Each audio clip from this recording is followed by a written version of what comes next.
The modern corporation has grown out of the industrial age.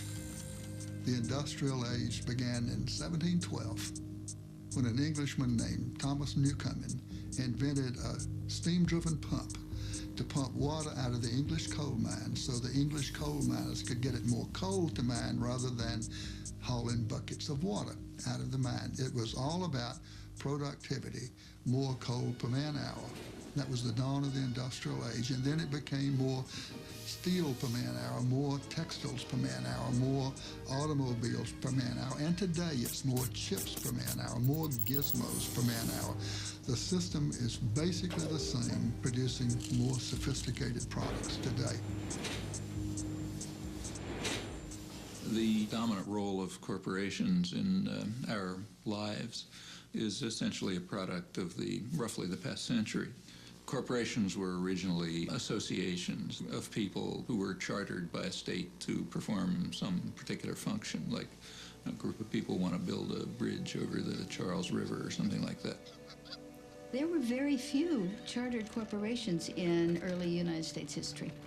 And the ones that existed had clear stipulations in their state-issued charters. How long they could operate, the amount of capitalization, what they made or did or maintained, a turnpike, whatever, was in their charter, and they didn't do anything else. They didn't own or couldn't own another corporation. Their shareholders were liable, and so on. In both the law and the culture, the corporation was considered a subordinate entity that was a gift from the people in order to serve the public good. So you have that history, and we shouldn't be misled by it. It's not as if those were the halcyon days when all corporations served the public trust, but there's a lot to learn from that. The Civil War and the Industrial Revolution created enormous growth in corporations. And so there was an explosion of railroads who got large federal subsidies of land, banking, heavy manufacturing, and corporate lawyers a century and a half ago realized they needed more power to operate and wanted to remove some of the constraints that had historically been placed on the corporate form.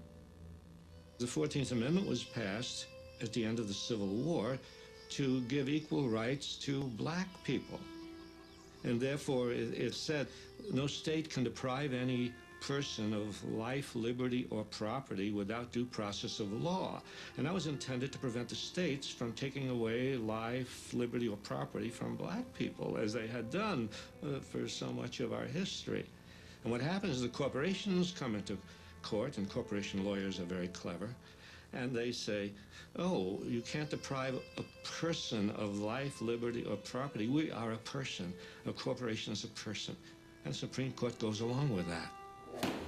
And what was particularly grotesque about this was that the 14th Amendment was passed to protect newly freed slaves.